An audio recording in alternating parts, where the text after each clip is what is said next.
18 movies. Mm-hmm. 18 Marvel and DC movies. Starting in February, Birds of Prey. Yep. Allegedly still releasing New Mutants. Allegedly. That ain't gonna happen. And Black Widow. African American. Wonder Woman. Sorry. Morbius. Living Venom Vampire. 2. The Eternals. Nice. Shang-Chi. Nice. Doctor Strange Multiverse of Madness. The Batman. Spider-Man 3. The Suicide Squad. Love and Thunder. Unnamed MCU film, probably Captain America 2 or Captain Marvel 2. Yeah. Guardians 3. Into the Spider-Verse. Black Panther 2. And then the July 2022 unnamed MCU film. That's probably a slim chance that could possibly be Guardians 3. Yeah. At least I'll give him a year, more or less, after the Suicide Squad to get in there. I mean, he's been working on it anyways. Yeah. It's just an issue of just... They're going to use his script anyways. Like, I imagine... Well, it's just that he can't be like on there every day, like doing stuff. So, I mean, I'm sure they're getting things ready for it. Yeah. I'm sure they're getting things built, prepared, all that other crap. And then Aquaman 2. For some reason, it's still 3 years away for Aquaman 2. I don't know why they're waiting that long to bring it out. Because DC can't get their shit together? Yeah, they only have 3 movies between now and the end of 2022. Or I guess 5. Yep. Don't really count Birds of Prey, but there's 5. Birds of Prey, like, what an awful version of that. Yeah.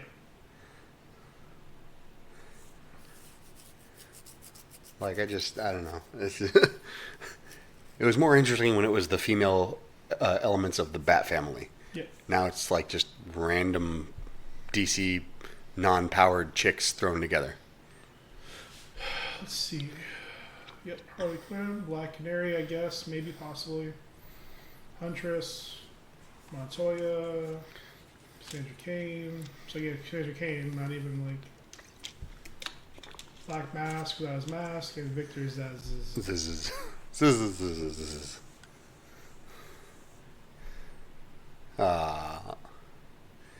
Well, I mean, I like the idea of them bringing in Zaz because it's very rare that you get to see them deal with an actual like serial killer type, which is Yeah, no, and I have no problem with as long as you do it right. I mean, yeah.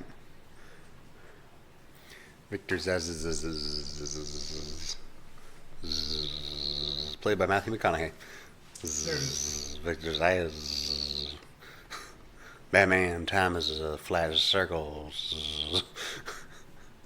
anyways, in the drive, I got a doc going with just a few notes in here. Did you just invite me to dock with you?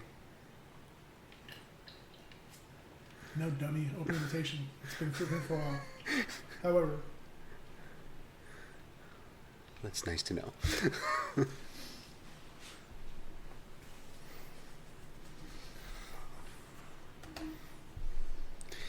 Dummy.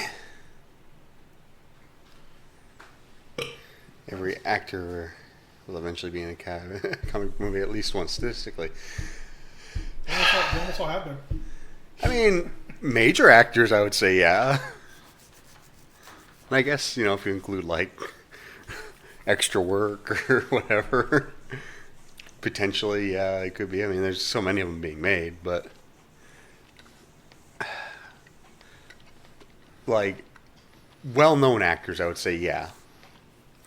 Like, there are definitely plenty of actors out there who are just nobodies that are probably never going to get put in one. Even that, I would still question. We're looking at it right now. Right now, we have... I'll be generous. We have 3 active... Or 3 active and a 4th cinematic universe getting ready to start. Got the Worlds of DC. Yep. Got the MCU. Yep. Got the Sonyverse. Yep. And coming in soon, the Valiant universe. I mean, technically, they're not connected, but I mean, Netflix has the Millerverse. They'll be producing more stuff, I'm sure, between... Apple eventually will probably try to get their own graphic novel verse. Yep. Whether they look at a Warren Ellis or somebody else, who knows?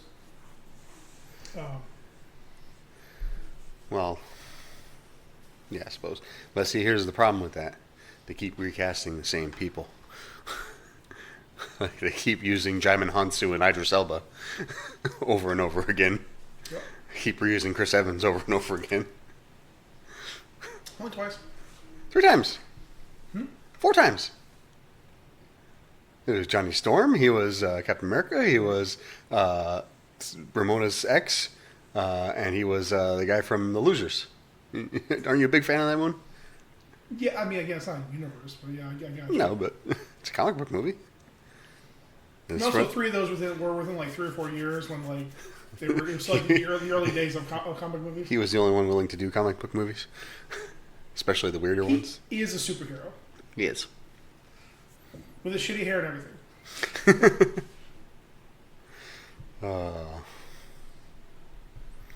We do a intro. Sure, let's do it. See it cracking. That is our word. You can't use that word. Welcome to this one last podcast. Thank you for joining us today. I've got P. Breezy here today. Hello, everyone. And, well, I guess it's just me and P. Breezy. I'm Ryan B. Online. Today we're going to talk about a film we just saw, Jojo Rabbit. Jojo Rabbit. Yes, it was from Cannes. No, it was digital. I mean, it's no Joker. Fair point. It certainly is not that, and quite frankly, I'm happy about that. True. Yeah. You want to talk about an examination of society? So good. Yep. Maybe we'll see. All right, that's down the road. So what's going on with you? How's your life? Yeah, it's fine. Just working a lot and all that good stuff, and living my dream every single day. Yourself? Well, my goal is to be more positive, so I'm not going to talk about that. Yeah. So, Just gets depressing. as Tyrone Bigham said, let's crack on. Yep. Okay, so I don't like. I really do want to break away from the whole like Marvel comic book stuff, but there's just so much information. Bring it down a bit. Oh God, there's nothing going on except comic book movie stuff. I love and hate it because I want to talk about more stuff. Yep. But it's dominating the news. Even things against it are dominating the news. Yeah, Scorsese coming out and like going into more detail about his comments on it. Which, I mean, reading it made me think that maybe he heard our podcast that hasn't actually released yet. D. So he just talked about more about just how cinema itself is changing, and really whether that's he the only thing I'll really get into it on is that he used the example of the chicken and the egg. Oh yeah. That you can't see what came first, whether it was studios not willing to take risks on movies and just doing the big budget, or whether it was big budgets dominating the airwaves. So that's what people want.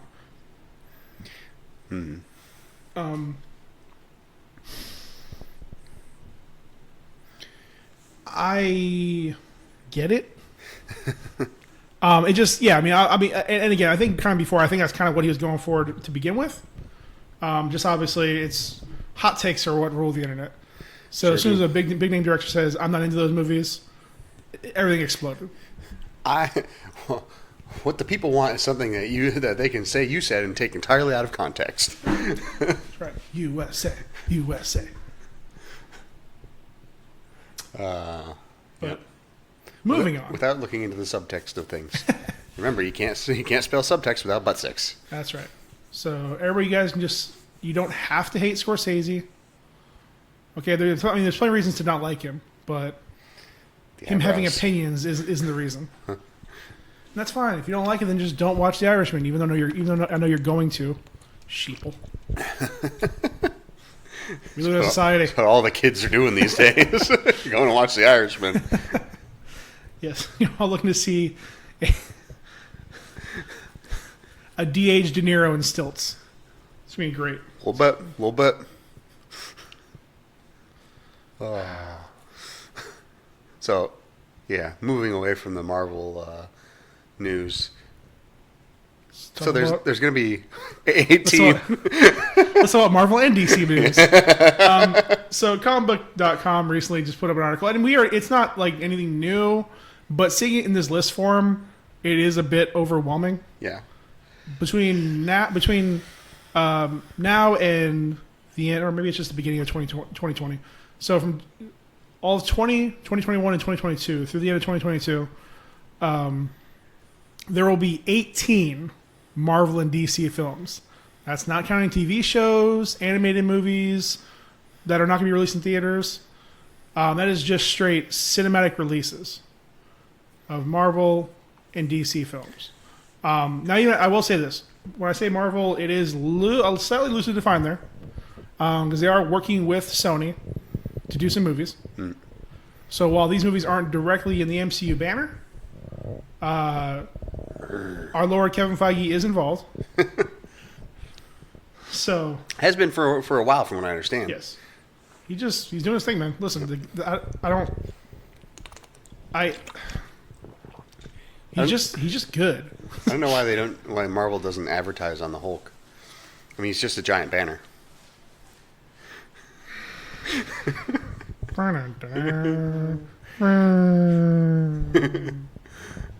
It's funny that you do that, because all day the only thing I hear whenever I'm doing those is yoli yoli yoli yoli. Good God! Except in my mind, I never hear the burner.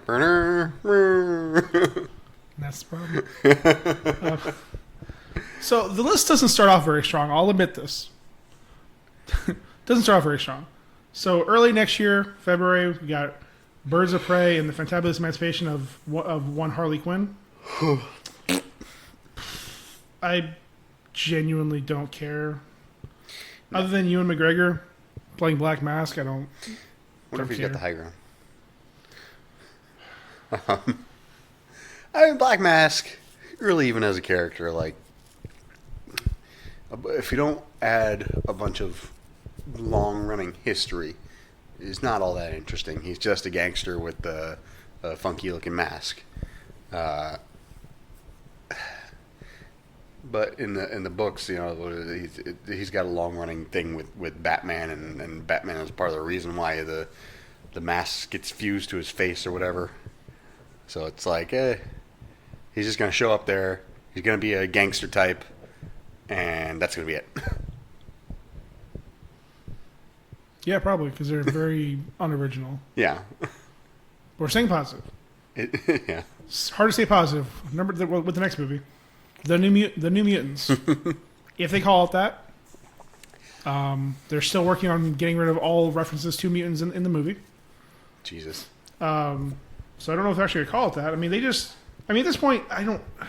It's just to be done with it. Yeah. I mean, it is done. It's been done for years. Yep. I mean, what was the original release date? Like 2017?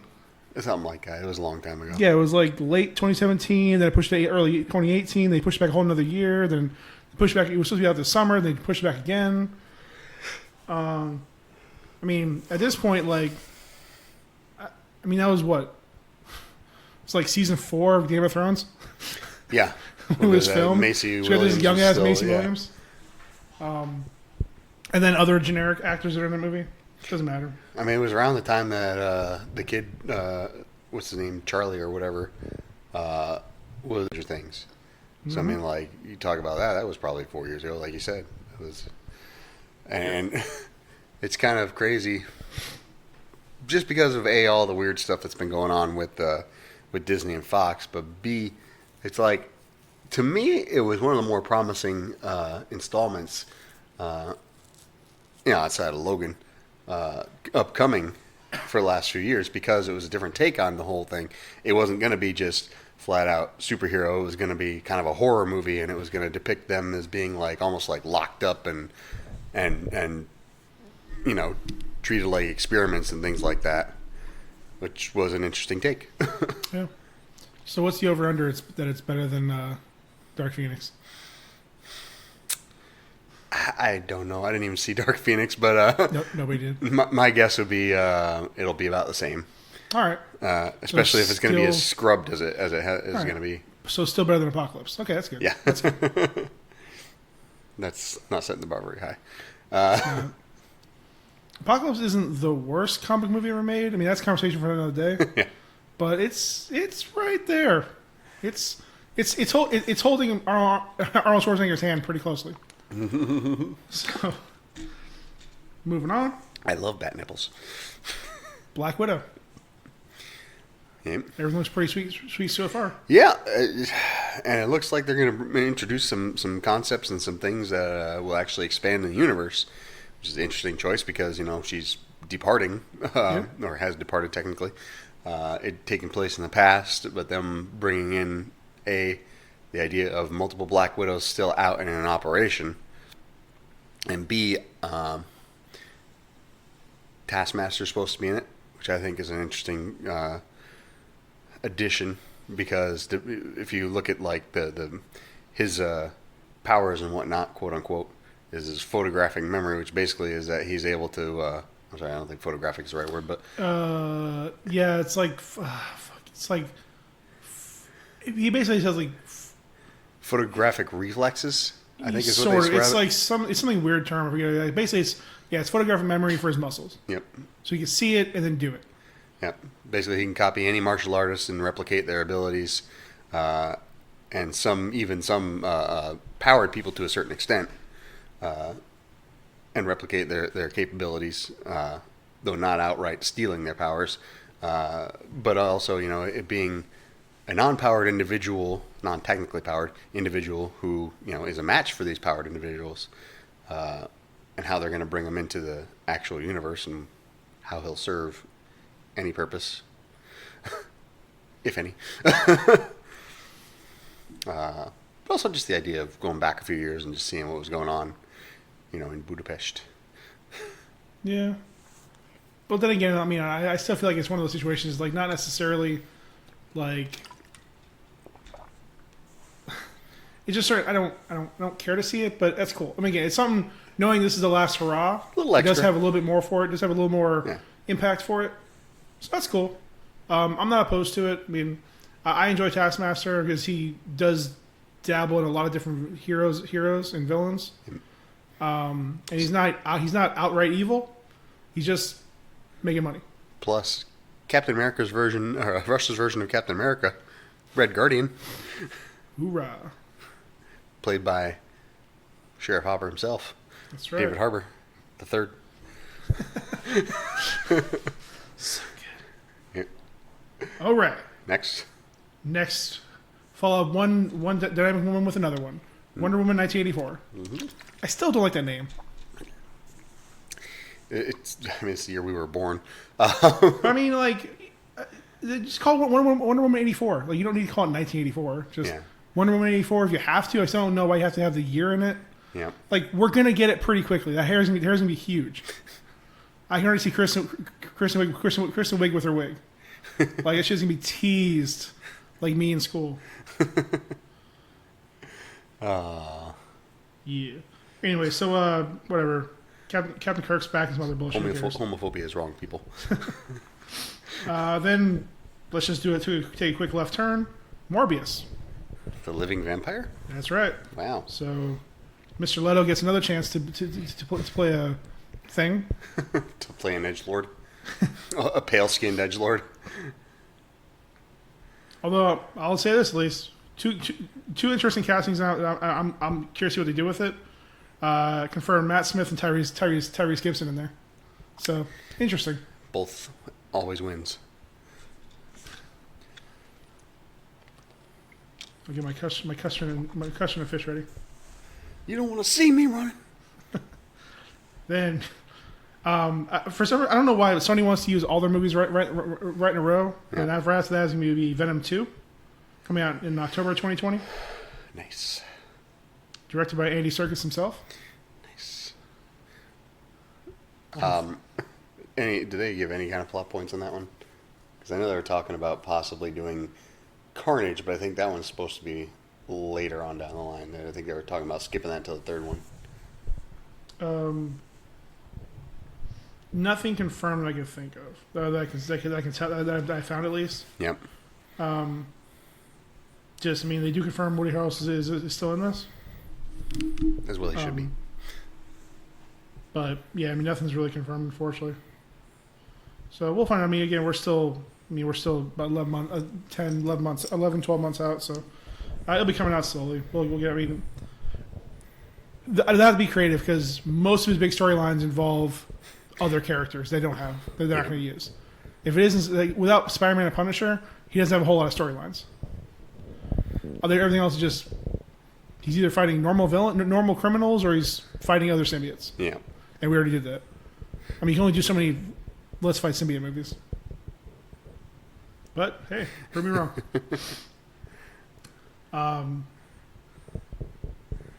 After that, less than a month later, 1 month later, going to the Eternals. Everybody's favorite. I mean, listen, man, this is poised to be not another Guardians of the Galaxy, but definitely a film in that same vein that's just coming out of nowhere. Yeah.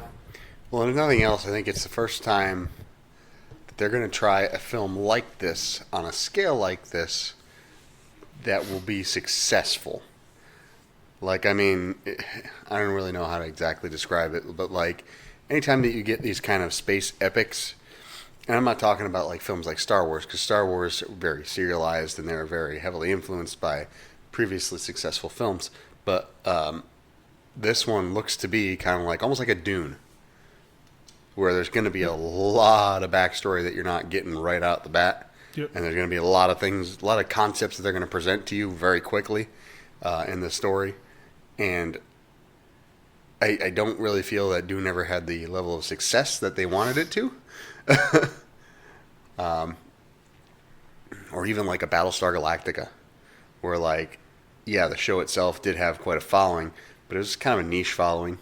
But the idea is that it's going to have a lot of concepts thrown at you, and because it's Marvel, it'll probably succeed.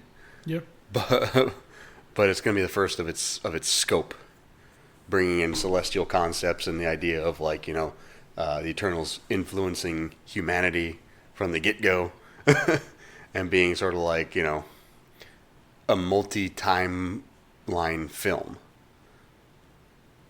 in a universe where already time exists in a certain way, you know. Yeah. I just hope they don't get to the climax and they're just fighting a CGI army of deviants. Like, while deviants are cool, they really need to break out of that whole just army of CGI things. Yeah. It was fun for 11 years, but we need to start changing it up, guys.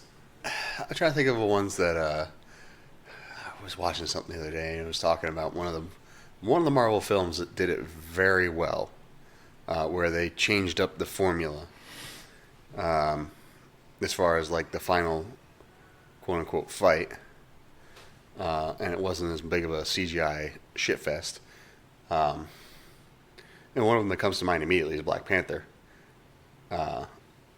Just because like that final fight was just between Black Panther and Killmonger. Yeah, just two dudes poorly duking it out. CGI'd characters. Yeah, but the idea is that it was two people fight. It was a personal fight. Okay, that falls into the other problem. The other problem is that of these Marvel movies, they either giant army of CGI things, or they're fighting Carbon copy. the evil version of themselves. Yep. Or quote unquote evil version of themselves. And again, that's one of those movies that like I'll give it my same problem that I have with like Wonder Woman, where everything was great until just that last little bit. Like not, and again, much less of an issue with the Black Panther ending than I did with the Wonder Woman ending. It's the most gorgeous CGI mustache I've ever seen. Take notes, Henry Cavill. But yeah, I mean that fight was just. I mean, and again, I reading the production notes and that stuff, and like, I mean, they just had no time to get stuff done properly. Yeah. I mean, they're working in the right time, and the way that it was filmed and it was set up, they couldn't get the proper lighting. They couldn't do everything they needed to make it look good, because they were just put in this here's a dark room, make some dark characters. Yeah. Like, all right, good luck, guys.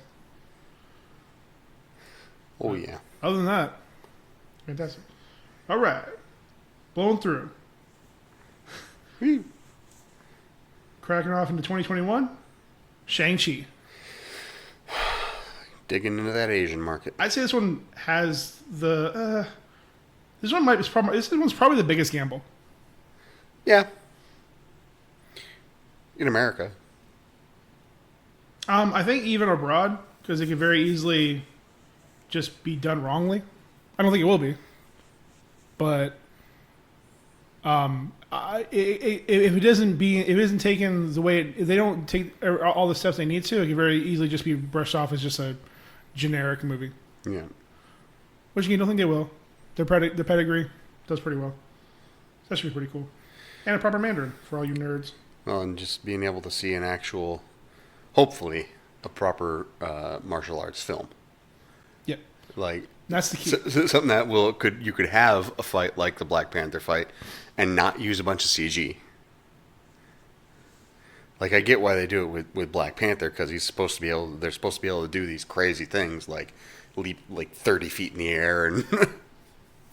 Yeah, listen, that's key because hopefully we can get some ties and again they have ties with a lot of choreographers and a lot of fight choreographers specifically. They're gonna need to pull out all the guns for that one because that one's gonna have to rely more on just dudes doing stuff. James and his brother.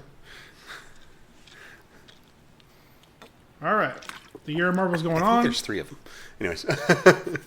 Doctor Strange: Multiverse of Madness coming out right after the WandaVision series. So not a whole lot known about that other than just it's gonna be bananas. Multiverse. I mean, like if nothing else, just the idea of going into the multiverse is very fruitful territory. Just because you can do so many things and you can bring in so many different characters and you can bring in Nightmare, you can bring Dormammu back. Because Dormammu said he would stay out of the Earth dimension, but what about the other dimensions?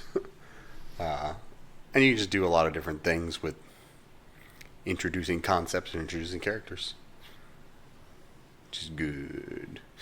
Yep, luck on there. It's like a parfait. After that, Because it'll getting make you into cry. another I'm really optimistic about this movie, but the cast is getting a little bloated. The Batman. They tried Beano.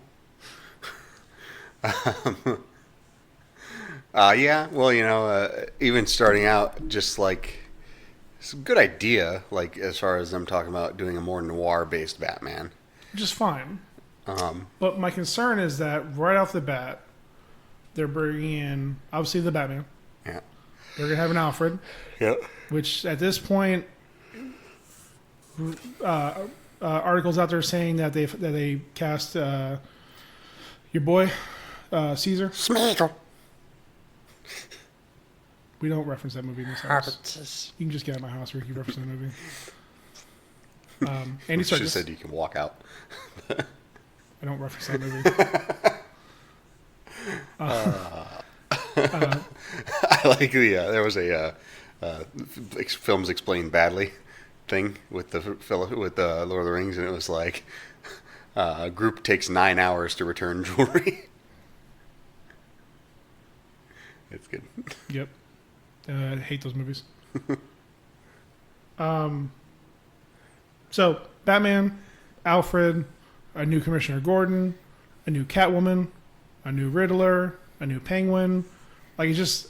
Well, granted, it's only 6 characters to reintroduce these new 6 characters. And again, at this point, everybody knows who these people are. So you don't need to waste a half hour for each person introducing them and showing who they are.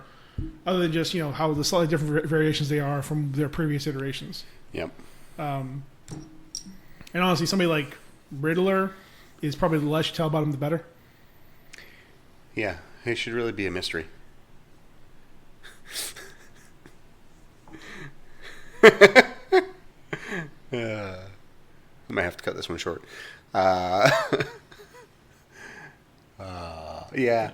I always liked him as like in the Arkham games where you like kind of a voice in the sky or whatever you want to call it, where he's just like you find these puzzles and stuff, and he gives Batman like other quests and things like that to be like, oh, you found this, well now you got to find this, or else I'll kill this person, yada yada yada. It's a lot more interesting if he's not there very much.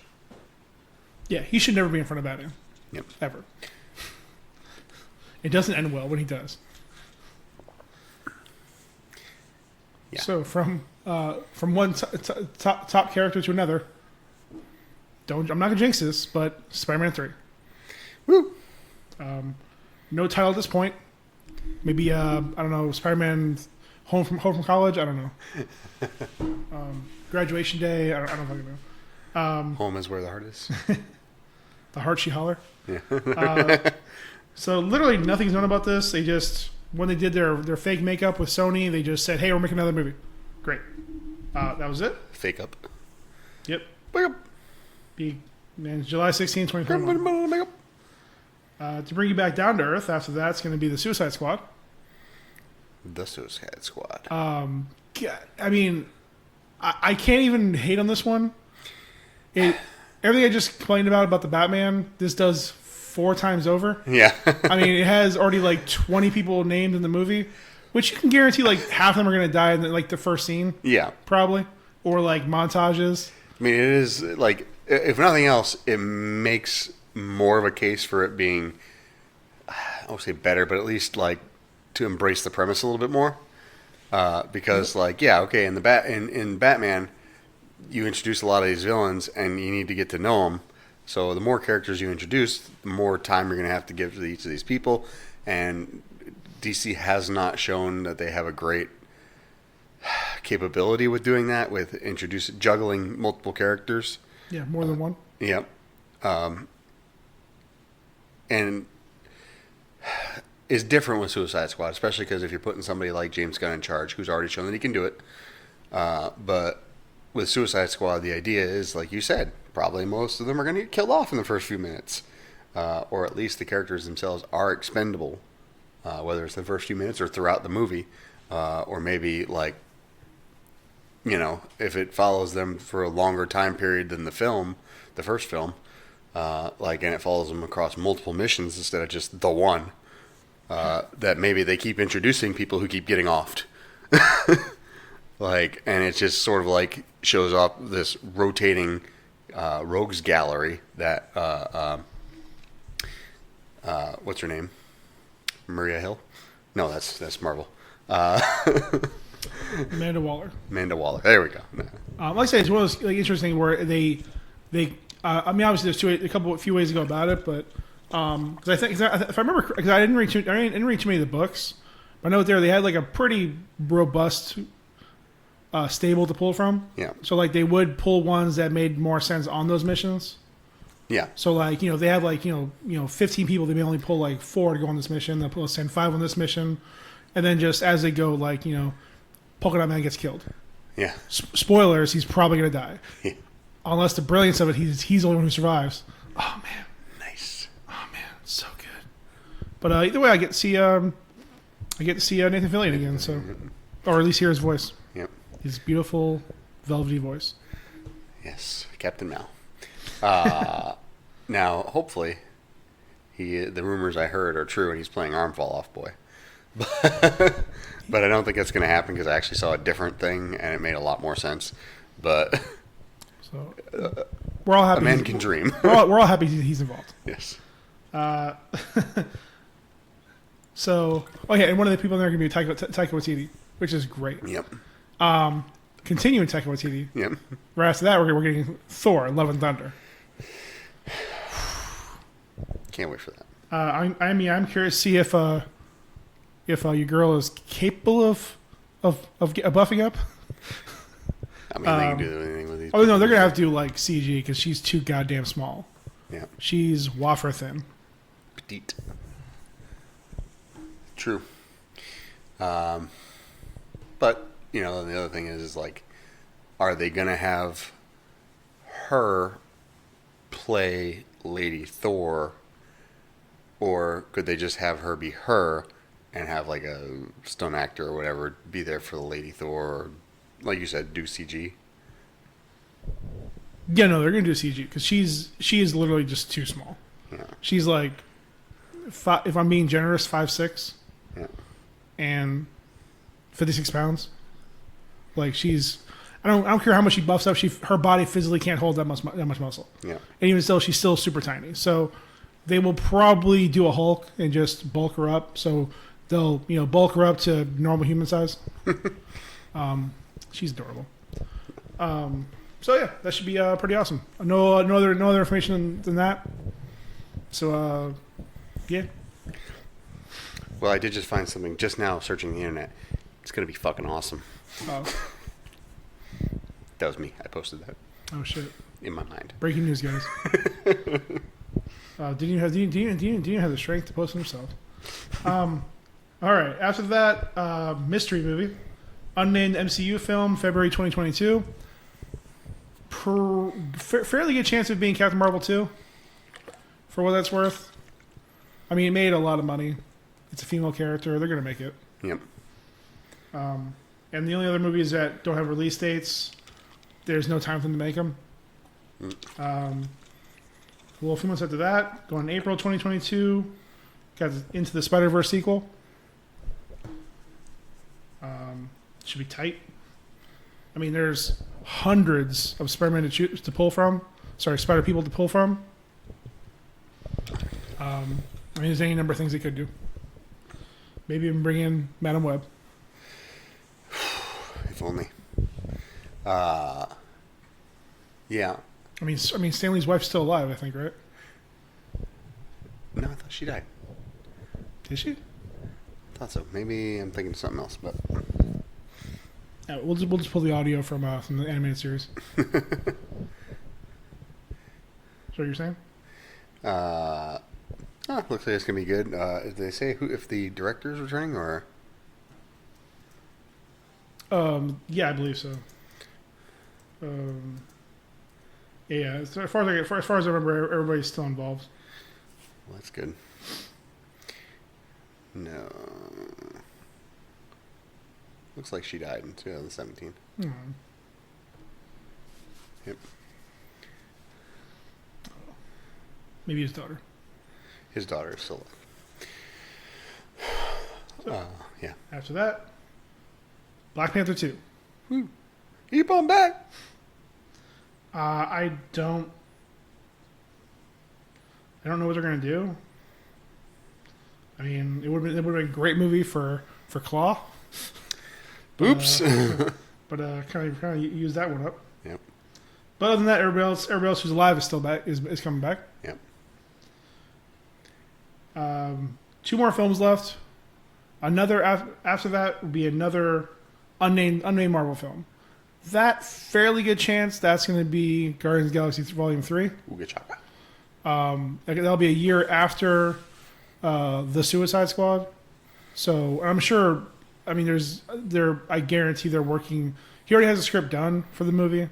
I mean, unless he makes minor tweaks for he'll probably have to change the opening because I think the original plan was that he was going to have Thor as part of the team. So Thor may have to come back to the team in some way. I mean, they'll make some minor changes. I think that's probably going to be part of what Love and Thunder is going to be about him either giving up his powers or changing his powers or who knows. But anyways, that's obviously going to be before and leading into the Suicide Squad. Sorry, Guardians of the Galaxy Volume 3. Sorry, I forgot. Since Suicide Squad was just a copy of Guardians 3 or Guardians. Do I smell a crossover?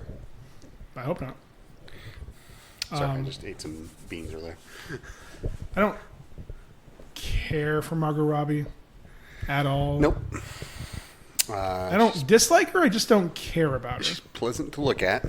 I don't think there's anything explicitly wrong with her acting or anything. It's just I have not yet to see her in anything interesting. Like I didn't see Wolf of Wall Street, but it's a fun movie. You should see it. Got the Punisher in there. A guy who was almost a penguin. Patton Oswalt. Maybe. Yeah, just don't care about that. Anyways, so Unnamed probably volume 3. They'll give him a year to actually like do the shooting and cast. I mean, he can do all the pre stuff beforehand. He's basically been doing it anyways. What?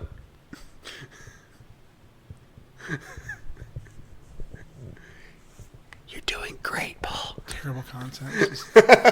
Just going in the dumpster again. And for some reason, it'll take The them people will decide that. And for some reason, it'll take 4 years to bring out Aquaman 2. So that one's finally dropping in December of 2022. I can dig it. A full 4 years after the original. Yeah. Talk about But- striking while the iron's hot. Are they hoping they're going to make some more Aquaman stories in the comics before then? Like, I don't know why it's taking so long. Like, I mean, the return of Black Manta. They're going to do that probably. but I mean, but okay, this is your only movie to cross $1 billion, and you're waiting 4 years to make another one. Mm-hmm. You're waiting for your Adonis to get 4 years older. Like, I'm not saying he's gonna be too old, but why wait 4 years? They got to give him time to grow the beard back. And still, notice that through 3 years. That's 3 years from now. No announcement for Black Adam. No announcement for a Superman. Any kind of Justice League movie. I mean, we already knew there wasn't going to be an Avengers movie, but we don't really need one right now. No. And again, that could be 2023.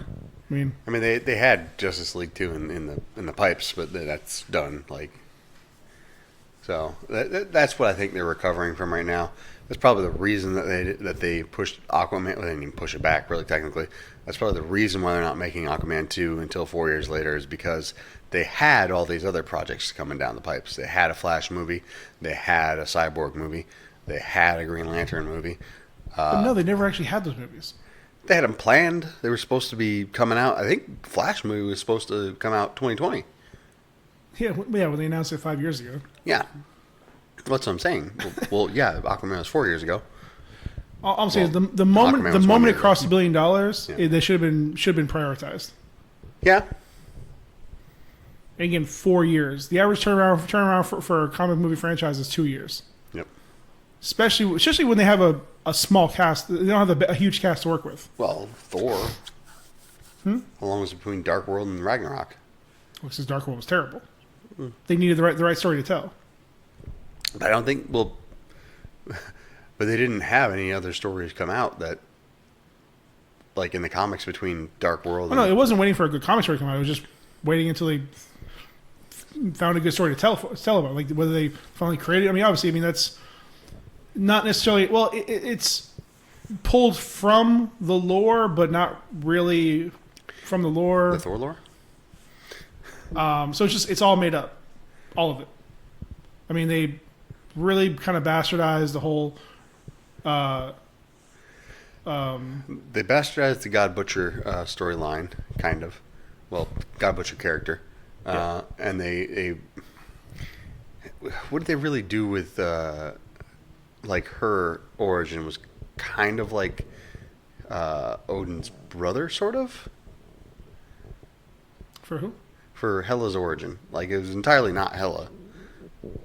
In the comics? Yeah, Uh, but it was kind of like I'm forgetting Bor. No, that's his dad.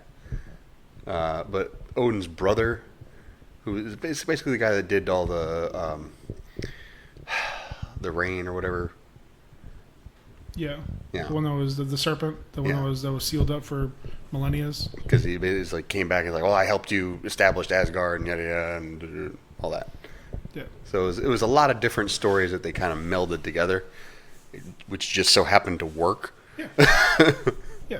But again, I mean, it was again, whether that was, I don't know how much that was the writers. I don't know how much that was Taika. I don't know how much it was, but again, like it also wasn't a movie where like they had to get it out there. Yeah.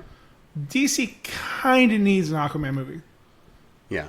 Like I'm not saying like Warner Brothers isn't hurting for money, but if they're looking to have any hopes of having a core, An actual franchise. a core franchise to work from, because I mean, like again, like the DC Comics has always reveled in their in their multiverse. in their whatever the hell they actually call it. I don't know what the hell they actually call it, but Elseworlds. Elseworlds. Well, No, because Elseworlds is just more like with What if. their what ifs. yeah. But anyways, they're multiple Earths. Yeah. They've always really don't. So again, that makes sense that their movies would also do the same thing. I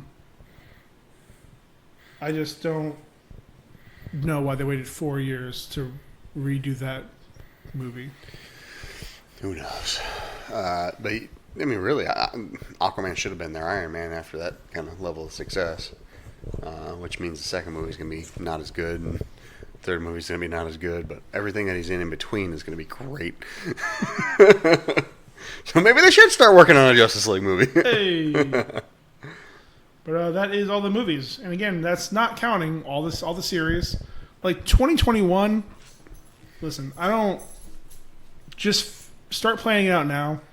Start saving money up between the multitude of series from both Disney Plus, the DC universe, if you're into that kind of stuff.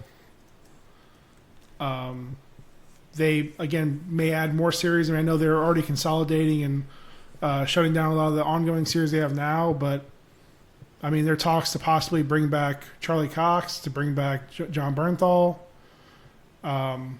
So, I mean, we may have more of those former Netflix characters back sooner than we thought. There's a lot going on. But we're not here to talk about Marvel anymore. Or DC. Nothing really to talk about there. Or comic books at all. We're going to focus on one great man, because he's having a moment. One great man. Comic book movie director, Taika Waititi. Oh, shit. Movie director. Movie director, sorry. Actor, producer, writer. Comic book movie actor, Taika Waititi. God damn it. He's only been in 2 comic movies. 3. We don't count the other one. We don't count that third one. I loved actually that press junket they did with for Free Man. Oh man, that was great. Pretended that it didn't happen. No, it was the first movie. He just disappeared. Oh, so good. Because we don't talk about that anymore. Listen, it's too easy to make fun of Green Lantern. Okay, let's just move on. Okay, it's been. He's a giant green punching bag. Come on, guys. It's been 8 years. Move on. Ryan Reynolds is old. So, yes, he is. Everybody's so He's old. still so damn sexy, he though. He is so sexy. So, Taika Waititi the first. First of his name. Of the House Waititi. Of the House Heyman. You mean? I mean, he's been around. He's been acting, writing, doing stuff for a long time. I mean, I'd say probably the thing he got his most notoriety for outside of New Zealand and Australia was probably What We Do in the Shadows. I mean, that was probably the first one that was big. They got fairly viral.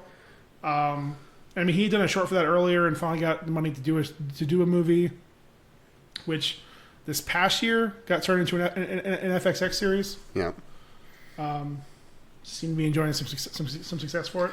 The latest indie guy to go mainstream, really. Yeah. Just pulled up one of his first one, which I actually have heard about for a long time. Never actually seen it, but romantic comedy Eagle versus Shark. And that's the first one I remember hearing about. Not specifically him, Yep. but like hearing about that movie. Again, I have not personally seen it just because I don't watch an awful lot of indie movies. Like it varies for me. But in 2007, that sounds like something that I probably would have watched because Netflix didn't have the catalog that it does now, and it would have been something where I just would have stumbled across it or possibly, pirate it. Not that I would do that anymore. It was a different time. 2007. We did not have the streaming. The streaming wars had not yet begun, or were even an inkling. So I'm sorry. Moving on. You were saying something about a chef. Well, so breakout directing role. What We Do in the Shadows. His first big acclaim, like critical acclaim, came in Hunt for the Wild People. That had the Fire Fist from Deadpool 2. Does it burn all the way up to all the way up to the elbow, or just to the fist? So it does better what his name is. But anyways, that movie. So you got pretty good acclaim from there. So I mean, from there, Russell. So I mean, again, a few movies here and there, and that really helped get that, at least get him in the door for the interview for Thor Ragnarok.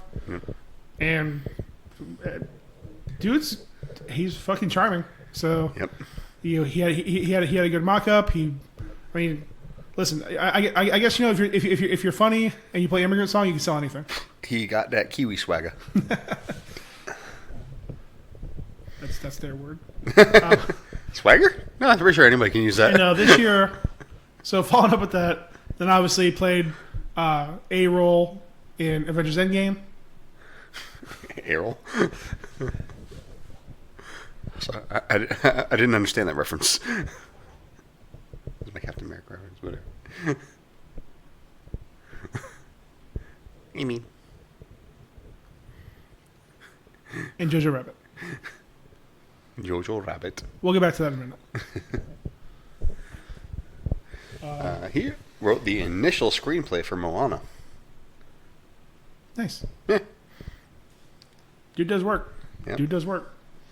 I mean, acting wise, he's been around for a while. His first, I guess, notable thing, unfortunately, was that movie we don't talk about with Ryan Reynolds in the CGI green suit. Just best to move on. It's like Voldemort. Oops. Then he loves to. I don't know if it's just to save money or whether he just likes the extra paycheck or I don't know what it is, but again, played a role in What We Do in the Shadows, played a role in Hunt for the Wilder People, Thor Ragnarok, Endgame, Jojo Rabbit. He'll be in the upcoming Mandalorian series.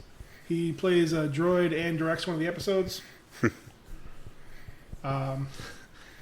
He's still a couple actually acting roles. Free Guy coming out next year, which I don't know.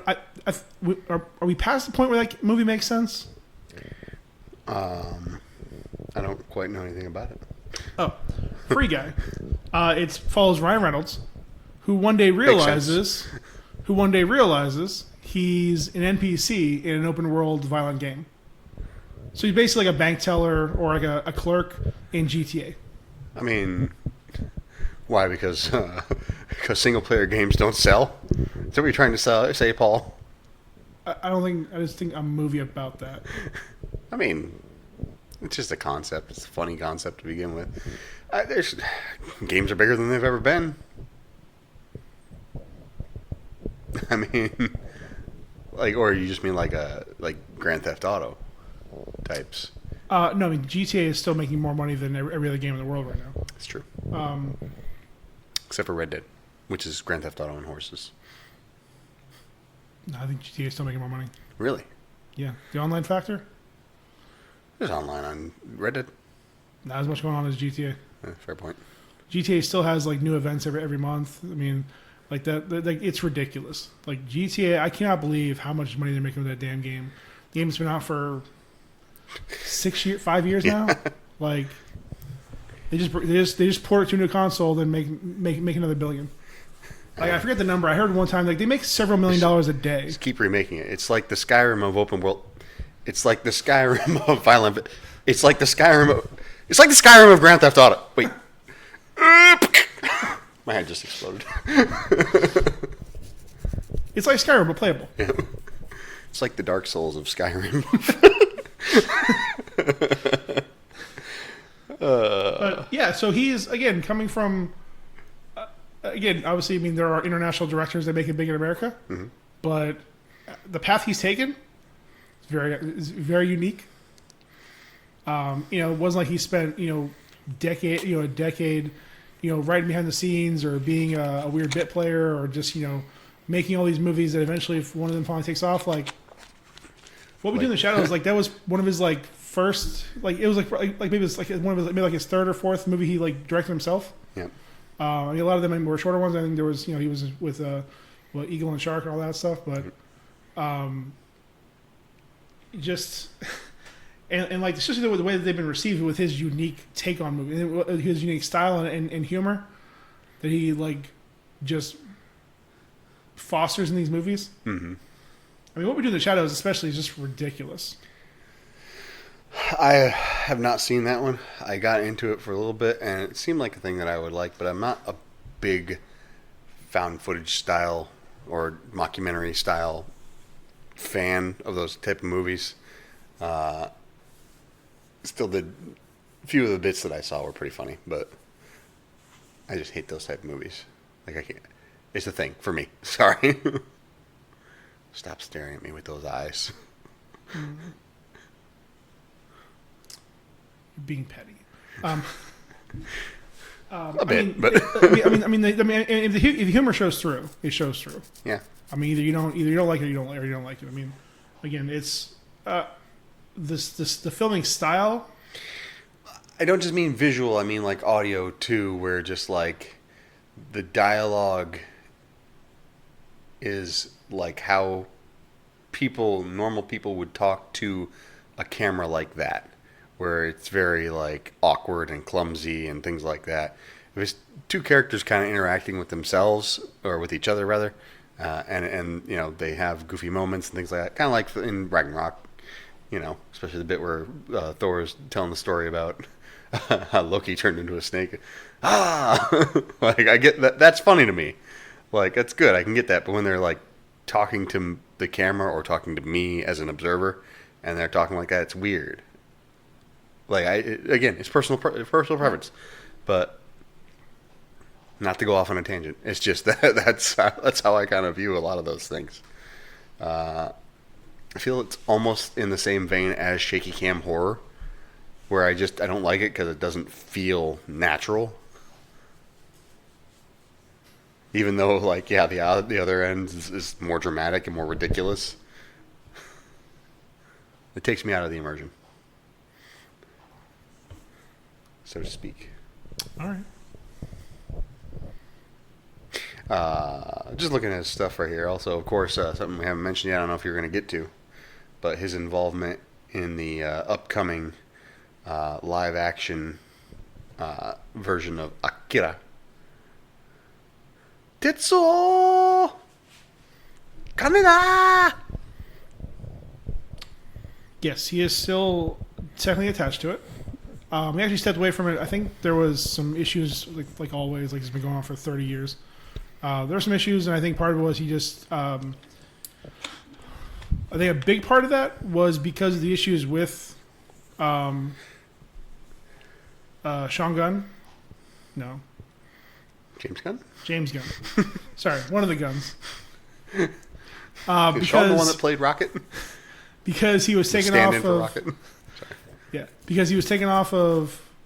Because he was momentarily fired for a few months from Guardians 3. They wanted to push forward with Love and Thunder. Yep. To keep the humor train rolling. So, again, I mean, I know the Akira thing was going pretty slow anyways. I know I'm mispronouncing it. I just don't feel like doing the sound, doing the accent each time. Tetsuo. Canada. A. Hey. Where do Canadians tell people their imaginary girlfriends come from? I don't know, Ryan, where? I don't know. I was just hypothesizing there. Greenland? Like, she's from Canada. You wouldn't know her. Like, where do Canadians do it? She's from Manitoba. Like, yeah, nobody. Well, probably Newfoundland. Nobody actually lives there. Not to sound, racist against Canadians. I'm sorry, but just something that I was pondering. Low hanging fruit. Yeah, still attached to that.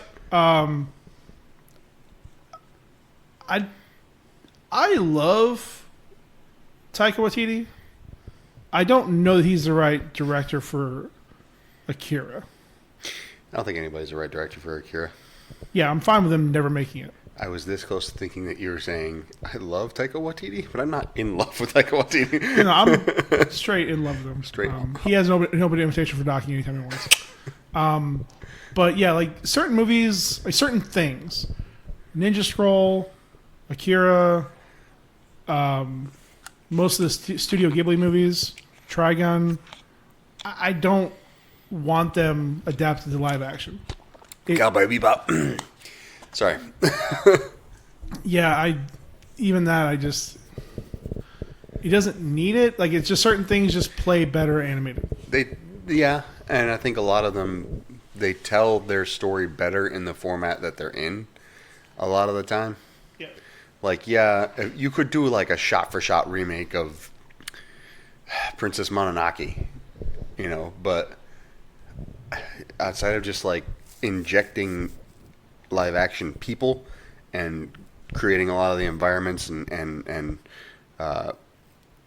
forest spirit things in CG, what would you really be adding? Yep. Like it would just visually be a bigger mess. It's the Lion King syndrome. Yeah. What really did they add to it? They just took away. Yep. I mean, some of the big like memorable scenes in that movie were you can't do because it's exaggerated facial features, it's bright, colorful backgrounds and landscapes. You can't do that if you're making a realistic looking movie. So most time, every line looks the same, except Yep. Scar looking like he's about to die. And It's trash. like it just is. It's it. Like again, like I mean, certain things, and just like there are certain comics, like like for years and years, everybody said that Watchmen was unfilmable. Especially in that time, yes. Yeah. I mean, you can do it now, but I mean, what are you really adding? Because I mean, some of that stuff, it really is more. It just needs to kind of settle with you for a little bit. Yeah. So you just sit there for a little bit in the way you can frame situations. The visual, the comic media works best. Sometimes just books work better than the other ones. Letting your mind go wild. Sometimes more is less. Yeah, Alan Moore. I've got really bad knees, and I found out that it's because I'm so funny because I keep slapping my knees. So I ain't hear no laugh track. it's in my head. Yori yori yori yori yori yori yori yori.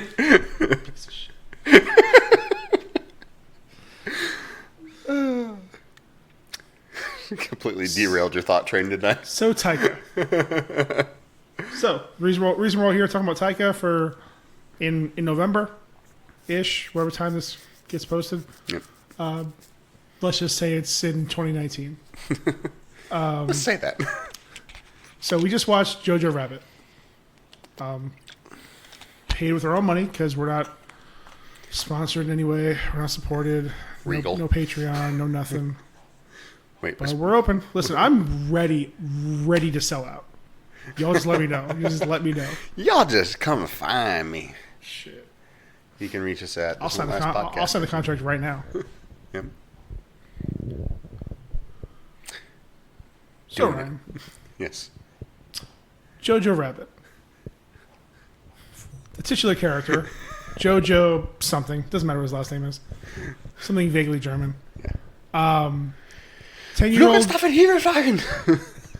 10-year-old boy in Metzler. in the Hitler Youth. Yep. A lover of Nazis and all things Hitler. Vehement. Adamant. He is all in. Mhm. He's very happy and proud to be a Nazi. Drinking that Kool-Aid. That's right. But only the white Kool-Aid.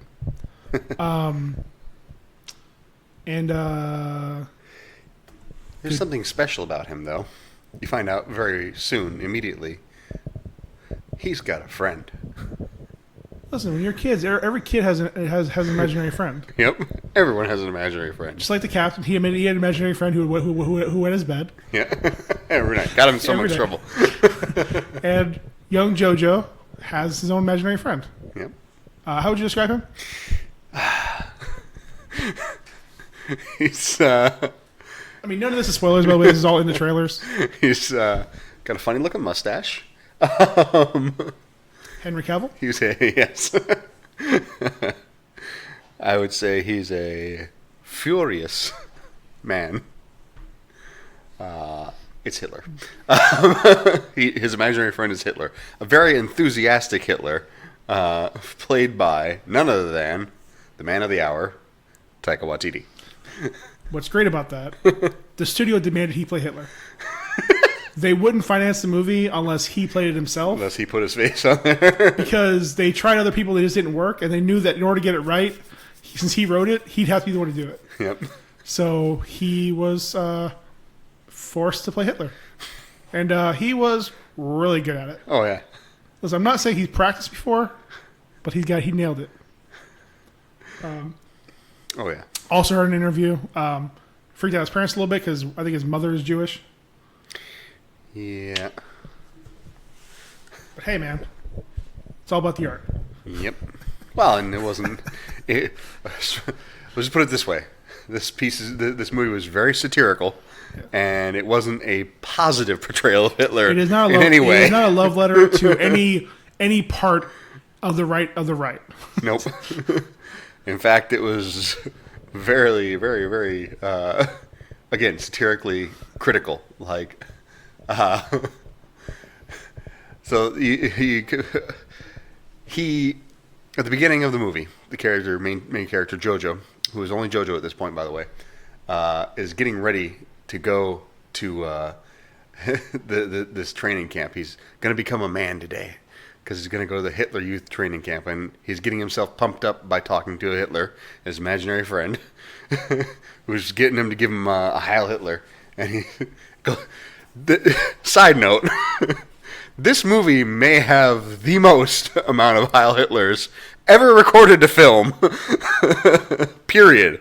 Not just for a comedy or for, which even that's debatable whether this is a comedy, but or any kind of satirical piece, but just like they say it a lot. And basically he's pumping himself up and he goes out there and you find out that he's going to this camp, which is basically like the Boy Scouts, but Nazis. Yep.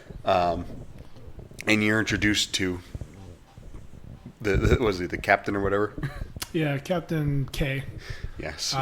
Who the entire time is just depressed. Yeah. Because he wants to be on the front line so bad. He wants to be out there fighting and doing his thing, but he is blamed for this failed mission. He loses sight in his his right eye.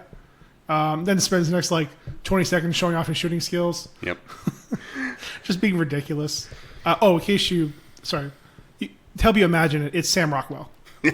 So whatever you're picturing him doing, he probably does it. Justin Hammer himself. He is so good throughout this movie. So good. He just builds up more and more. And the more it goes, the more he gets demoted, and the deeper in the hole he gets. And he has some great moments, especially towards the end. Yep. We won't spoil it yet, but he is just great throughout the movie. And his sidekick Reek. What's his name? Oh, I don't even remember, but doesn't matter. He is played by Alfie Allen. Yeah, that guy. Who is Theon Greyjoy in the Game of Thrones. Yeah, Reek. Who did a pretty good job of it, despite not really being featured all that much. He just carried himself very well as being kind of a sidekicky type dude. Yep. He was a sidekick to a tertiary character, and it was great. Yep. They both played off each other so well. They have they even have a nice moment towards the end. Mm-hmm. Side note, there is at least one scene where it seems to be heavily implied that they may be romantically involved, which is just great because it's very much, again, satirical, poking fun of the Nazis in World War II, and they did not look kindly on homosexual relationships. So it's great that they would put a high-ranking officer as a homosexual character. So this movie's loaded. Yep. I hadn't read a whole lot of reviews about it. I really wanted to go in mostly blind. But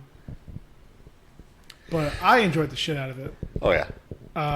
Again, it's another one of those films that putting it into a genre really it takes away from what it actually is. Mm-hmm. It's a very loaded film. It checks a lot of boxes. I guess to be more vague while still kind of giving it a description, for me it felt like a real satirical and like that, but it was an odd coming of age story. Yeah, where this kid had to kind of he goes through. Well, a couple people go through these arcs. Some of them more quietly than others. Yeah. But they all a few of them go through these arcs, and again, there are just ridiculous people in that world. You know, like the Nazis, Yep. as they were. Some of them don't change at all. Some of them do change throughout it, and other ones are just like, well, this is where we're living in. I got to do this. Yep. Like JoJo's best friend. He's not necessarily enthused about being a Nazi, but that's what he's got to do. It's his job. That's a great character, by the way. JoJo's friend, Yorkie. He's just... This is another 10-year-old boy, by the way. Yeah. And he's just basically about as much of like an example of the average infantryman that you could possibly imagine, where he's there because it's his country and this and that, but he's not really thrilled about doing it, and he's just kind of going along with the flow. Yeah, he has to go to the camp. He doesn't fight it. He has to be a soldier. He doesn't fight it. He has to shoot. He has to fight. He doesn't fight it. He just, this is what I'm supposed to do. So this is what I want to do. Oh, we lost. Okay, well, we lost. Yep. What's next? just very, very dispassionate the entire time. Yep. Except when it comes to JoJo. Yep. He just plays really well. One of my favorite lines early in the film, when they were in their tent, and he's talking about, this, I'm gonna, if we caught a Jew, I bet we'd be part of the SS, and I'd be, Hitler's best friend. We work with Hitler's best friend. He's like, I thought I was your best friend. And JoJo goes, unless you're Adolf Hitler in a fat boy suit, you're not my best friend, but be happy with second place. But otherwise, I think you're just. He said? He's like, so are you Hitler in a fat boy suit? No, I guess I'm just a kid in a fat kid suit. Or a kid is it? Just a kid in a fat kid body. Yeah. And then just like he just gets knocked out so many times, like, because again, this kid is like straight up like he thinks Hitler is the fucking shit. Yeah. Like he thinks Hitler is just the guy. We should also mention that it's kind of established, I think, fairly early on that JoJo himself does not have a father figure per se. Yeah, it's talked about a couple times.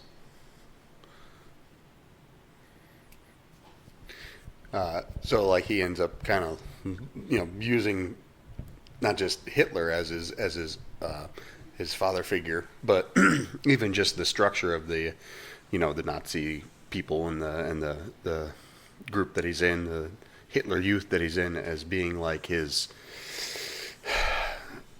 structure. Not to sound redundant, but I think it's part of why he's so enthused about the entire process, is because he's looking for somebody to look up to, or something to give him direction. Because he's a 10-year-old boy. A little bit, I can see that. I mean, his mother is still very involved in his life. Yes. So I mean, I just got that as more of just this is what everybody is doing, so that's what I'm doing to do too. I mean, he thinks his father is off, fighting, making the world a better place for Nazis. Yeah, and like I said, I mean, the father is mentioned a couple times. Sometimes negatively towards him, sometimes positively. It's, I mean, basically outright. Well, I'll hold off on that for a second. But I will say this: before the movie started, I laughed so hard, I was almost in tears when the trailer for Cats came on. Oh my god! Like it just hit me all in one moment where I'm like, "This is a real fucking thing." It's actually happening. Oh my god! Like this is actually happening. Like after I got past my the strange boner I got, it was just so dumb. Like again, I can't get past the questions. Like, are they wearing? Is that their fur? Did they kill another cat and are they wearing their fur? Like, there's just it gives you too many questions. It doesn't give you any answers. Yeah. I don't get why they had to go all CG. Like, what was wrong with just makeup? Like, I don't get it, but like from what I heard, like there was in costumes on set. Yeah. Like they were filming in costume, but they're still superimposing and adding on more things to the face and all that. Just whatever, man. I thought that shit was funny. And then right after that, they had the trailer for the Mr. Rogers movie. Yeah, Welcome to the Neighborhood. Beautiful Day in the Neighborhood. Beautiful Day Neighborhood, Yeah. or Won't You Be My Neighbor, or something like that. I Yeah. forget what the hell it's called. Two things make me laugh about that. Mr. Rogers is probably the only person more wholesome than Tom Hanks. And they show it real quickly in the bottom corner. One of the companies behind this movie is 10 Cent Pictures, Like the Asian company? the Chinese production company. Yes, Yeah. this is like their third movie this year because they were also involved in something else recently too. I cannot recall what it was, but like Zombieland, Zombieland 2. It's a big company. They're getting involved in a lot of shit. They're they're just being a lot more hands on as opposed to waiting for studios to make shit ready for China. They're just like, we'll get it ready for you. Yep. 10 Cent. Anyways, So I think we should touch on that. While the reason that he ends up getting the name Jojo Rabbit. all right. From here on out, this is spoilers. Yeah. So if you haven't seen it, you want to see it, just skip like, I don't know, 15 minutes, 20 minutes. I don't know how long. Wait till this thing's pretty much over. Stop watching the episode. Yeah. Or Yeah, stop watching the audio episode. listening. Okay, so spoilers. You've had your warning and ruin their lives. Okay, so when he's in this in this Hitler Youth training program, there's a scene in which he they're out and they're talking about if you had to kill somebody because you're part of the SS or whatever you want, whatever they're Luftwaffe. No, all those are different things. Anyways, the Nazi army. Yeah, you have to be able to kill for your country. You have to be able to kill without hesitation. Yeah, it was like, who could you do it? And of course, Jojo, who at this point, even throughout little interactions that you've seen, has kind of been established to be a very timid character. Imagine that. He's all like, yeah, I could do it. So these older kids who are there running this drill, whatever the hell it was, they basically tell him, all right, well, here's a rabbit. You got to kill it. And of course, him being, again, a very timid character, he doesn't. He puts the rabbit down and he tries to get him to run away. And of course, the other older boys, the rabbit doesn't go anywhere, and the other boys pick him up and break his neck. And as a result, Jojo they start calling him names, call him Jojo Rabbit, and he starts running away because he's upset and he's embarrassed and everything like that. And that's how he gets the name Jojo Rabbit. And then after that, he gets a visit from his special imaginary friend again, who comes in to give him another pep talk. And basically he's like, oh, you're going to show them. Come on, let's do this. Show them that you're tough. He tells him, you're not or he said, what did he say? How did he put it? A, he offers him a cigarette. And B,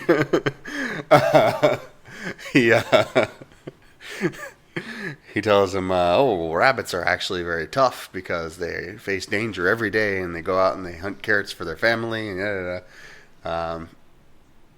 so he's like, all right, so be the rabbit. Be smart, be sneaky. Yep. So this inspires Jojo. His imaginary friend inspires him.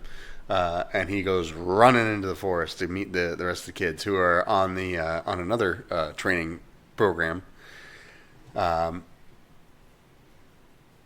testing grenades, or trying out grenades or practicing grenades. Practicing grenade throwing. Yeah. So Jojo comes running up in the middle of this whole thing, and he snatches one of the grenades out of the captain's hand. And he's running up, and he jumps behind this sandbag trench that they've got going on to kind of protect everybody. And he stops right after he passes it, and he throws the grenade as hard as he can. It hits a tree, falls back down in front of his feet. Blows up in his face, basically. So kind of a shocking moment when you see it, Yeah. especially if you go in blind. So again, if you are, you better have already turned back if you wanted to avoid spoilers.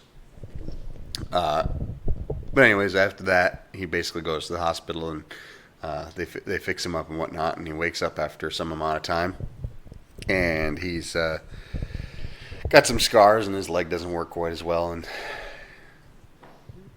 basically that whole being the rabbit thing didn't work out too well for him. So sometimes rabbits get caught in a snare. That's true. But yeah, like I say, that's a nice little montage going from the field to the truck to the hospital to the recovery room. And this nice little Hitler popping in every once in a while to offer him a thumbs up, so a thumbs up, or keep a little support, and just like at one point he like thumbs up back, and his arms just covered in blood. He's like, ugh. Mm-hmm. Again, we're not trying to recap the entire movie, but just some spots that really. Actually, I will say in the very beginning, the reason why I wanted to save this for the spoiler part, because I think the opening scene, that after the pep talk where he's like they're practicing his Heil Hitlers, runs out of the house, screw the Heil Hitler. As he starts running, they start playing "I Want to Hold Your Hand" from the Beatles, while intersplicing scenes from propaganda and news footage. Everybody doing the Heil. And not just I Want to Hold Your Hand, but the German version of it. Yeah. Oh, it's so good. That's so fucking good. I was sold at that point. Yep. Like it starts off pretty solid with him talking to imaginary Hitler, and it just goes from there. Mm-hmm. It's so good for me. And yeah, I mean, Hitler popping up all throughout the movie, and again, he doesn't play as major of a part after the halfway point. Yeah. He pops in every once in a while to kind of question and check things, but it definitely becomes more a movie focused on the kid. Yeah. But he still has some fucking great lines. So good throughout the movie.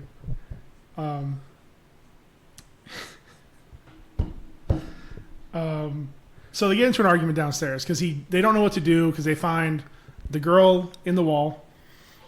And well, first of all, his first instinct is there may be hundreds of Jews in the wall, so he starts like freaking out, like looking around everywhere. And obviously, there's not because they don't. The walls are thin.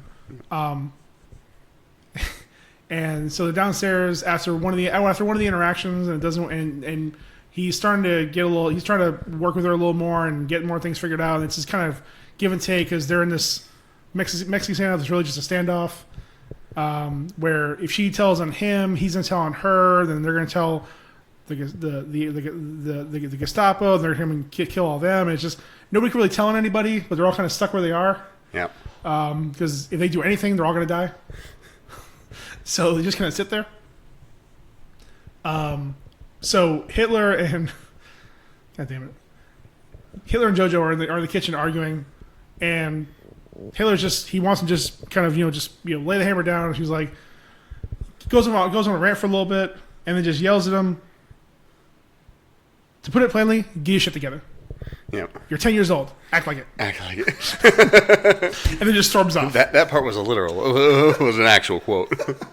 That was great. And the first half of the movie, so fun. Mm-hmm. And then it starts getting more and more dark. Oh, yeah. It turns pretty quick. And so, not to, again, give away everything, but he finds the girl on the wall, Elsa, and she starts, he's basically trying to get information out of her about the Jews and what their secret is, how they learn, because the captain says something about, like, somebody who could make a book about the Jew secrets would be really successful and he'd be great. But oddly enough, they very much bond, Jojo and Elsa. And as this happens, I think that's when you're starting to, as they develop their friendships, that's when the rest of the movie kind of starts turning darker. Yeah, it's when the actual, like, real elements of that time in Germany's history. When really reality starts setting in for him. When he can't escape to his imaginary friend. Yeah. So it's kind of set up for this one. At this point, so they're bonding. Like, they have, they're meeting almost every day. After his injury, he's stuck working in town. Yeah. So he's posting propaganda, delivering letters and things like that. Worst internship ever. So he has a lot more free time because obviously he's not fighting the war. So he goes home. And, when did they do finally? So he starts putting his plan into motion of writing the book.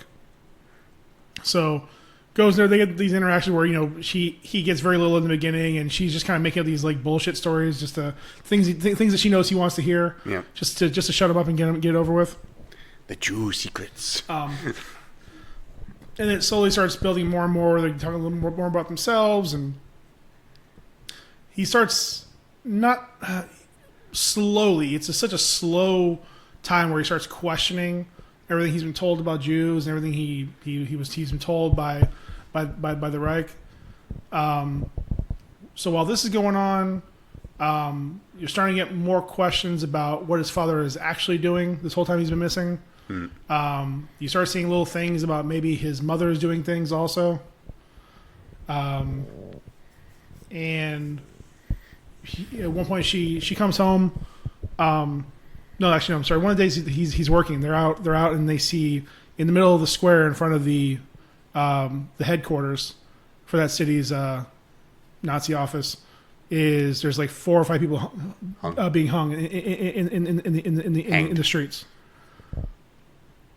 And some of them have these like leaflets like stapled to their pants in German saying "Free Germany" or something like that. Yep. So it's the first time he's seen a dead body that I'm aware of.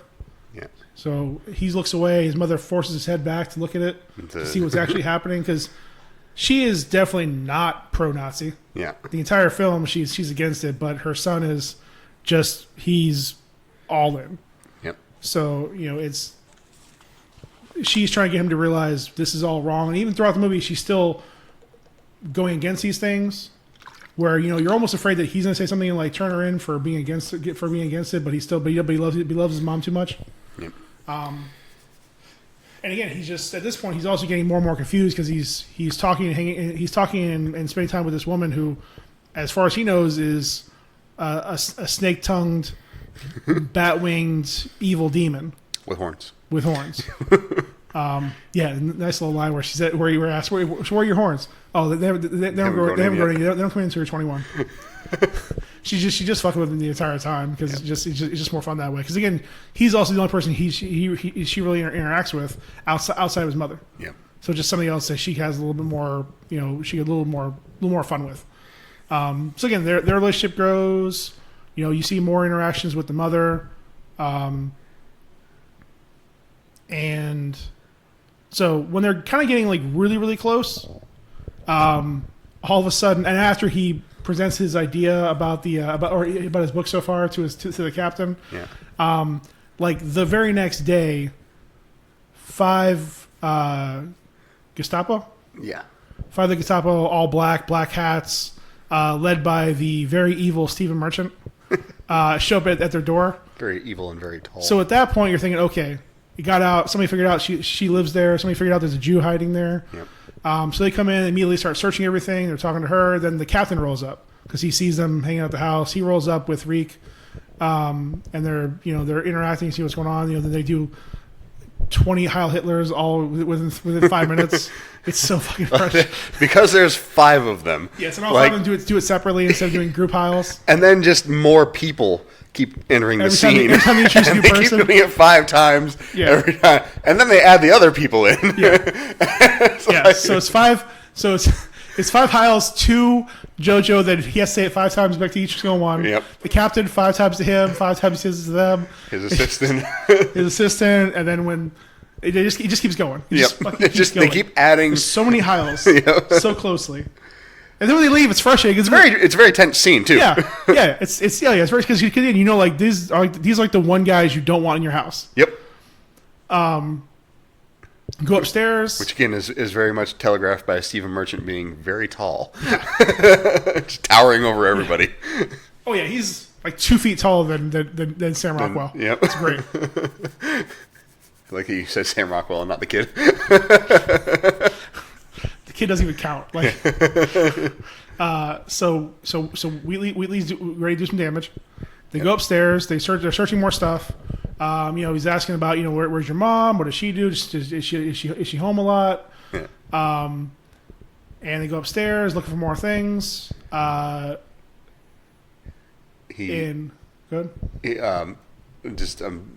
going with what you're talking about. He's talking about to the kid about his uniform because he's wearing his Nazi uniform or whatever, and he's very happy about that. He says, "Oh, I'm very happy but where's your knife?" Earlier on in the film, they kind of introduced the knife during his training, and they kind of explained, "Oh, it's very expensive. It's very special. It's I forget what type of knife it is, but it's a big thing from the Nazi army. They had to get a specific type of knife. It's like a K-bar in America."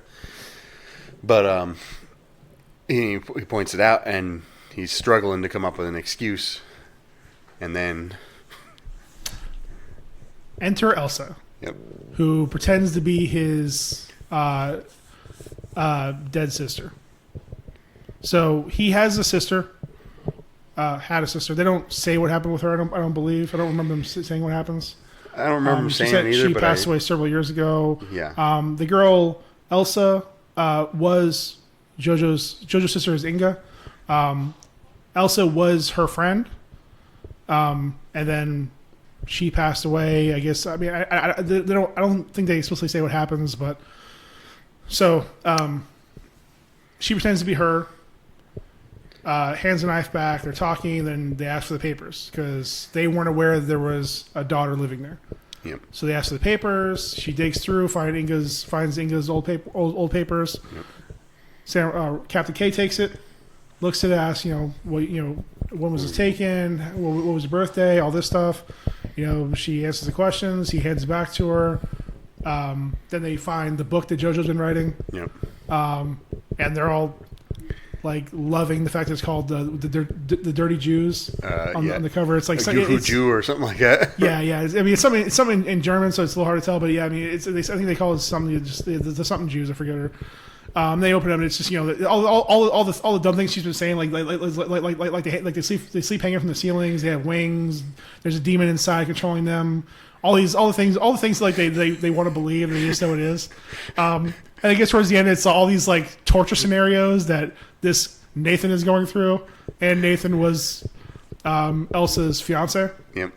They introduced before that, and it's just you're seeing all the things that young JoJo has been going through as he's trying to deal with this girl he's talking to and this potential fiance. Yep.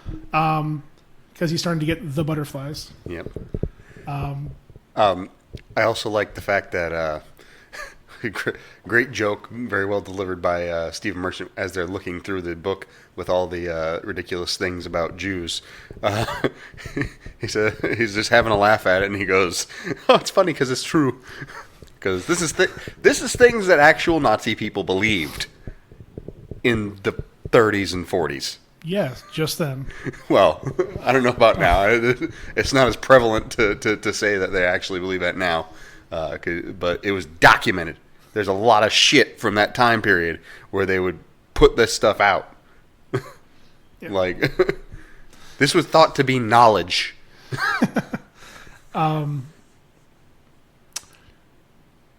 So at that point, during the whole scene, so they finally leave. They do a group heil, thankfully, finally, just to save time. Yeah. And the end of the super tense scene is undercut by this amount of humor from them just suddenly just saying, "Fuck it, we're not going to do it." Loving the book. That's I need this. Yep. It's a really tense day.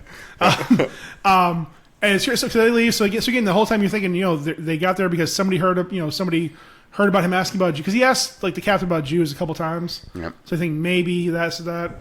So again, they leave. They kind of they recover. They kind of calm down a little bit. Next day, he's out again, posting pamphlets and handing out letters. Gets to the center again. There's new people that are hanged. Yep. And he's just sitting there. He drops something, picks it up real quick, looks over, and it's just these red and white shoes that they've shown several times throughout the movie. And they are his mother's. Yep. So I don't know if you heard me in the theater when I saw this. I just said, "Taika, you're a fucking dick." Yeah. So so at that point, obviously, it washes over. You realize, shit, they were there for her. There's a scene earlier where she's passing out those free Germany leaflets around the town. Yep. She burns one or two when she gets back to the house. So it's they tell you early on she's part of the resistance, but not so much that like you'd think again like the whole reason you think that they're there is because of her because of possibly there being a Jew in the house, not because of her being involved in not because they found her out already. Yeah. So and then the two more heartbreaking moments in that same damn scene. Yeah. He tries to tie her shoelace. He can't do it because she's been helping him tie his fucking shoes the whole scene. It was just like, oh my god! It's a running thing throughout the movie that he's 10 years old and still can't tie his own shoelace. Yep. And at one point, she even like ties his shoelaces together to make him have to hop up some stairs like a rabbit. She's teasing him not to be mean.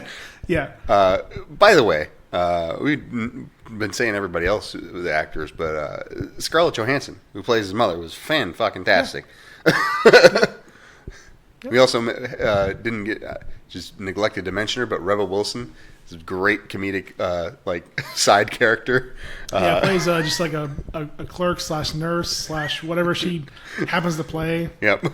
Just again loving that Nazi life. She's one of the first introductions said. They're talking about what they're going to have the boys do in the camp, and it's like learning how to do this and that and the other. Throw grenades and shoot and do all these crazy soldier things. And then they're going to the girls are going to learn what important wifely duties, such as cleaning, cooking, and having children. And Rebel Wilson's character says, "I've birthed 18 children for Germany. It's been a long year." It makes you stop and go, that's not possible. It's funny, but it's not possible.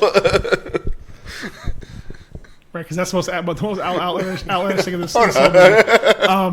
Most outlandish thing of this movie was Sam Rockwell's outfit at the end. They get into this, and afterwards, like every good World War II movie, it has this big battle scene, sort of. So it's the end of the war. The city is about to be under siege. The Russia from one side, America from another. The Allies coming from all sides, and it's just this weird montage of the city of the townsfolk fighting. So you have like lawyers and accountants in their suits with like soldier helmets on. You have women just like with rocket launchers. And earlier in the movie, they made this where he's looking there. He's like, I wanted dogs. He told them, give me German Shepherds. Give me German Shepherds. And so Reek gets some actual shepherds. Like Germanic men who herd sheep. Men who herd sheep. So you just get them out. So they get them out, and they come back later in the movie, and they're fighting. They're running around with their guns and rockets, guns and stuff fighting. And before that, because Sam Rockwell is just in this spiral of just hate and just everything, he starts mocking up. So while they're planning to defend the city, he's planning his wardrobe.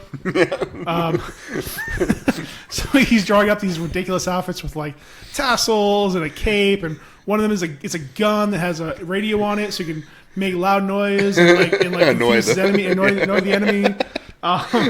He's got a gramophone on his on his belt. Just ridiculousness. And then they cut to the scene. In the final battle, the captain shows up in the battle with that exact outfit on. Reek's carrying the speaker and the gramophone. And he also has guy liner on for some reason. Oh, I loved it. No, it was perfect. They had to. So, and right before that, after the initial Gestapo scene's over, I forgot to mention. So Captain K, Sam Rockwell, was the one reading the passport, and they say afterwards, he goes into her crawl space. It's not a euphemism. He's going to the space where she's hiding. He wants to go into her crawl space, but that's a different topic. He's 10 years and she admits that the birthday was the 7th. And he's like, he saw it. He helped us out. Yep. He's like, they're going to come back. So they're freaking out about that. So that's one great human moment he has. Because otherwise, he's just kind of annoyed by everything. All he wants to do is just. I mean, you can tell that he's a soldier and he wants to fight, but he doesn't give a damn about the cause. No. He's not a Nazi. He's a Nazi in name alone. He wants to die gloriously, which is shown in that fucking is glorious Yep. as fuck. Yep. So again, they get to the end of the movie. They lose. The city's in rubble. Anybody wearing Nazi uniforms are being taken. They're being shot, arrested, whatever they're being done. Yep. So Jojo gets caught up in that. He's sitting there next to Captain K. Captain K, consoles him. He apologizes about his mom because his mom was a real good person, like an actual good person, not just a good Nazi, not just a good just an actual German. good person. So he realizes, at this point, he doesn't want to see this little kid that he's been with for a while, Yep. get killed. So he rips his jacket off, throws him to the ground, and says, "Get out of here, you Jew!" Yep. And spends the last moment of his life pretending to be a bad guy just so he can get Jojo out of there and save his life. Yep. So the American soldiers throw him out of there, tell him to get the hell out of there. As soon as he's out, he's looking real quick, and they just hear a bunch of gunfire go off. Yep. He runs off, runs into Yorkie. This kid has been through the shit. Imagine is JoJo, except maybe slightly less timid, but JoJo doesn't get, taken away from all the stuff. Yeah, Yorkie's like in the shit. He even at one point he's for a big chunk of the movie he's wearing like a paper / cardboard / it's paper-like. paper-like uniform. Top scientists developed it. Yeah. From whatever was left over. So it's basically just paper mache. Yeah. Just only less useful. And I like that because, in the moment was when when JoJo was going around to collect iron for Hitler, yeah. going around collecting people's pots and pans. But he's in a cardboard robot uniform. Suit. Yeah. It's okay, it's kind of funny. Oh no, yeah, and there's 5 kids walking around in robot costumes, Yeah. with wheelbarrows and carts. Yep. Even he makes a little joke yeah, I don't know, I guess it can't be killed. Yeah. And so he gets back, and I'm not gonna spoil the end because it really is a super touching moment, and nothing I say will really give it the gravitas that it needs. It's just these two young people. You gotta watch the whole movie to see Yeah, it. there's these two young people. After this culmination of this experience they've had together, one person becoming a not shitty person anymore, and the other one kind of seeing good back in the world. Yeah.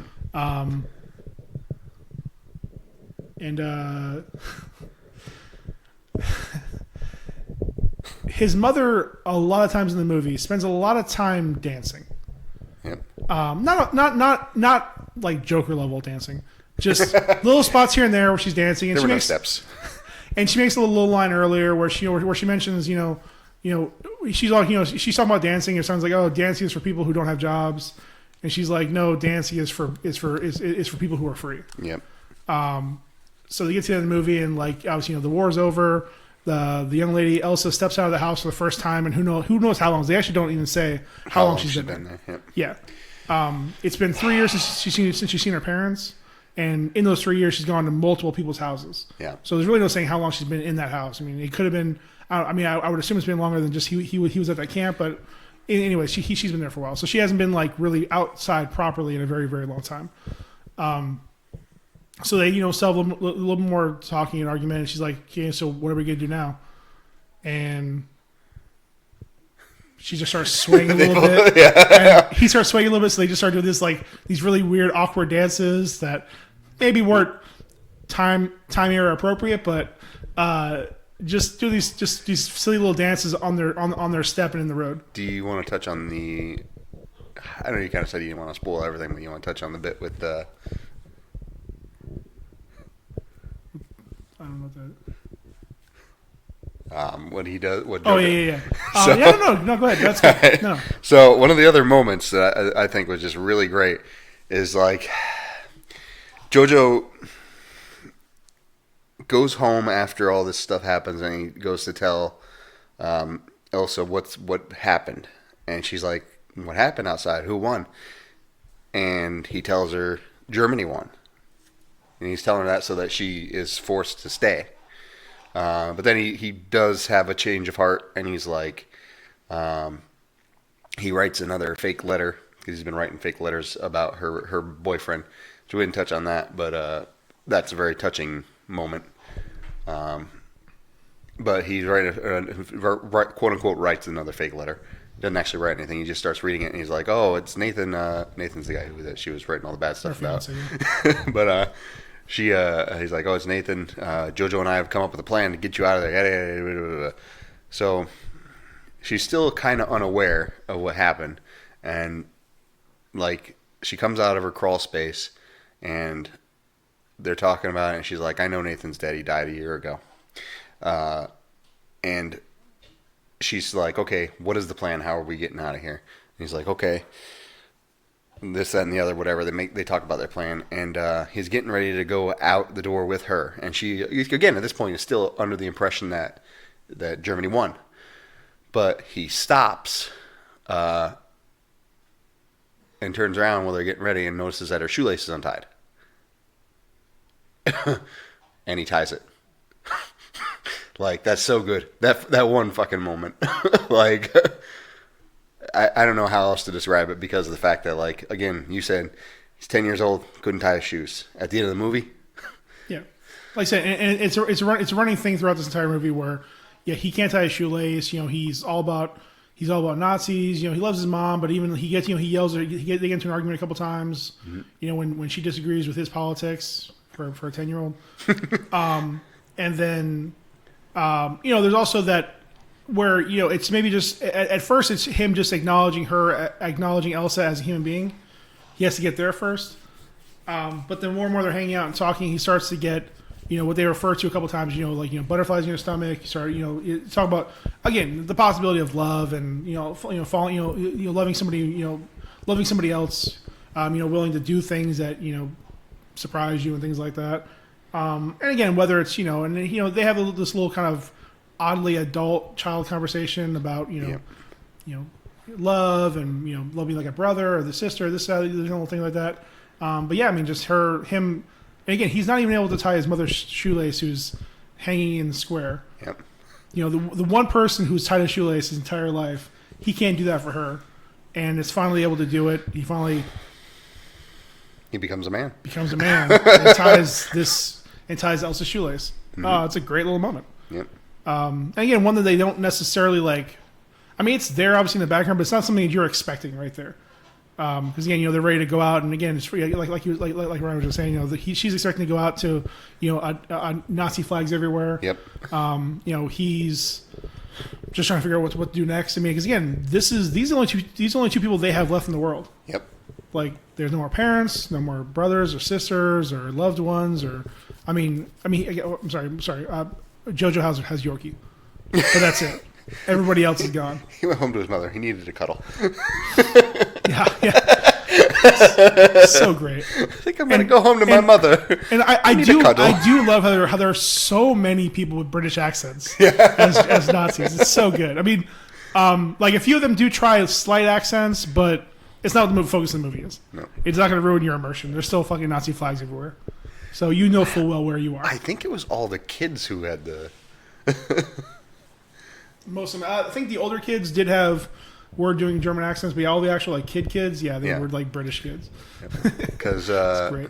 Because he I think flirted with it with a German accent occasionally, but it was still more or less British. Yep. Or Kiwi, whatever. New Zealand.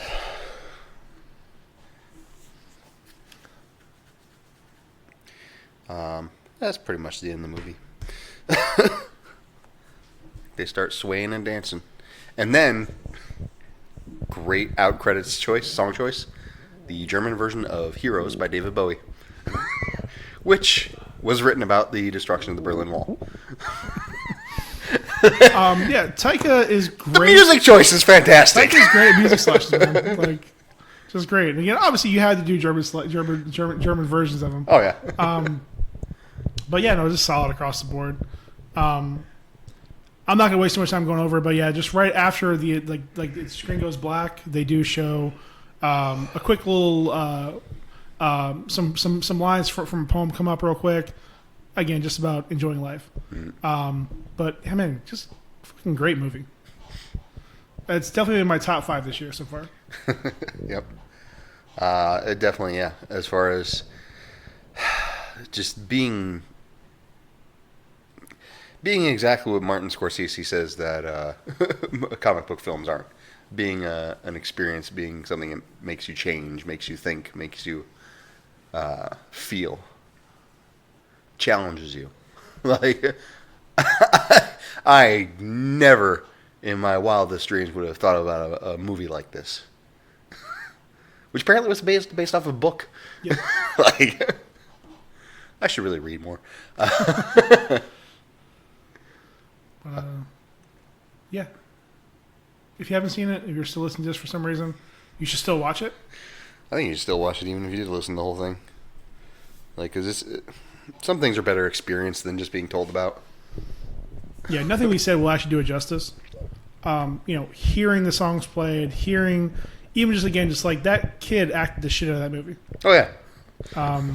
He didn't have that many emotionally deep scenes, but he plays everything spot on. I think it's better that he kind of was, I don't know if it was, it's a kid, I don't know if it was intentional choice as far as the way he acted, but him being a little detached from it, and the only really emotional scene was when his mom died, Yep. and at the very end when he has to let Elsa out. Yep. Like, that it works better that way, like, in my opinion. Like, Yeah, and he has a very, okay, we didn't mention it earlier, he has a bunch of scars on his face, Yeah. which really, I mean, he thinks a lot more of them than they really are, but again, it's a kid who, obviously he thinks these scars are really bad. They're not great, but it could have been a lot worse, especially with a grenade going off next to you. Got off pretty light. yeah. He has a little limp, and he has some scars on his face. But he, other than like beyond the scars, like especially when they do like zoom ups of his face, he has some very like adult mannerisms, like very like this is an independent person. Like I know a lot of kids in movies are very like generic, like they don't emote very well. Yeah. But even like every scene he's in, they do a lot of close ups. And his eyebrows, his He sells forehead, things with his face very well. Yeah, he acts. He actually acts. Yes. Which is usually my complaint because I hate most kids in movies because they're just A lot of times There. they're caricatures. yeah. He is an actual human being. This Nazi is a human being. Well, and part of that, oh God, part of the whole thing why I think that it makes more sense that his emotional moments were those individual moments, and everything else, all of his Nazi fervor and everything is more outlandish and ridiculous, is because it's like ultimately things like that, not just related to Nazis, but a lot of this, sorry, where I'm the fanaticism, without blind adherence. Yep. Blind devotion. Those aren't real emotions. They're not real thoughts and feelings. It's somebody else's thoughts and feelings being projected onto you and you accepting them. So, being sad about your mom dying is a real feeling. Especially if it's a super sportive Scarlett Johansson. Funny and teasing, but super sportive.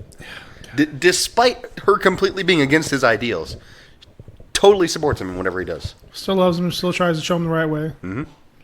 And again, she also knows where she is. She can't just keep him out of these things because that's gonna be even more suspicious. Yep. But yeah, I mean, like I said, and, especially that scene because it just kind of hits you out of nowhere. Because like, there's no reason to make you believe that she was caught. Nope. And again, at that point, you still think the reason they're there is because of the girl, because of Elsa. And just you're like, God damn! And they just do it with the shoes, and they still like at that point they show her body from a distance at one point, but they never show her face again. Yep. It's just the shoes, and you're like, fuck. Like, and really the only confirmation you get is that he looks up. Yeah. Like, they don't show her. They don't show a Scarlett Nope. Johansson hanging there. They just show him looking at her, seeing the shoes first. And how the fuck did it really play out? He's like knelt down. Yeah, he's like picking up some papers or something, or he's picking something off the ground. Gets back up, like turns, and then sees the shoe. The shoes. And he's just like pauses there for a moment because he's like, almost like if he didn't do that in that moment, like he wouldn't have known.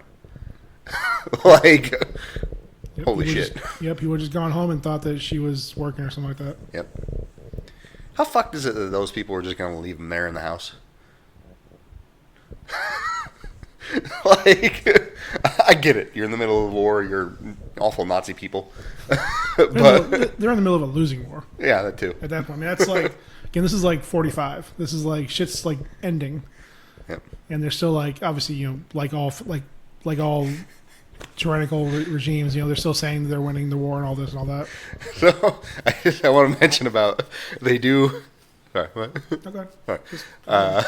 They do realize, like, they reveal Hitler's fate to him. And when he finally decides to help out the girl and let her out and whatnot, Hitler shows back up. Hitler's kind of been gone for a while, like his imaginary friend Hitler. And the Hitler that shows back up has a bullet hole in his head, and part of his head is all bloody and stuff. So this is after he's revealed to him that Hitler killed himself. It's just, it's touches like that just, it make it still such a funny movie despite all the dark circumstances around it. Yeah. It dances through genres very, very well throughout the movie. Yep. It's one of those that I know just because of the nature of it, it won't be up for any major awards, but it's a damn fine film. Fuck awards, man. Awards you have to have money to fucking campaign for and shit like that. Awards don't mean anything. Like, those awards. I just mean awards in general. I mean, but regardless. I award it a special place in my heart. That means literally nothing. It means everything to me. I'm sure Taika Waititi appreciates it, so fuck you. Fuck off, Hitler. So that's how he deals with Hitler in the end. He kicks him out of a window. Just like America did. Yep. USA, USA, USA, USA. If you don't like that, you can get out. I think that's it. Yeah, pretty much. We did the whole movie. Yeah. So, just blow through that, guys. So. yeah. And now we're both too emotionally drained to continue talking about anything. I mean, this has been a while we were talking, so yeah, we're probably good. We're over 2 hours. Yeah. No, not quite over, but so long story short, go see Jojo Rabbit. Also, try not to get caught up in the juggernaut of comic book movies. And if you need to take a break from those, because we all love them, but they can be a little bit draining and taxing, and they will be in the next 3 years. Yes, they will. You have options out there. So, we all love entertainment. We're all here about, you know, pop culture. Some of our people don't like that term to describe everything. But you know, it is about everything that's going on in the world and entertainment, and you know, some news and whatnot. So, long story short, enjoy life. Yeah. Well, I full-heartedly endorse Adolf's decision. Suicide isn't always the answer, guys. No, definitely not. It was for him, but yeah, no, it's a good choice for him. Good choice for him, because it was not going to be good. It was not going to be good. Unlike Jeffrey Epstein. Oh no, I don't want to bring that meme in there. You people in your Epsteins. Your memes. Anyways, so once again, thank you for joining us on this one last podcast. Sorry if it got a little somber. We had a good time. Talked about some upcoming movies. Talked about a movie we just saw.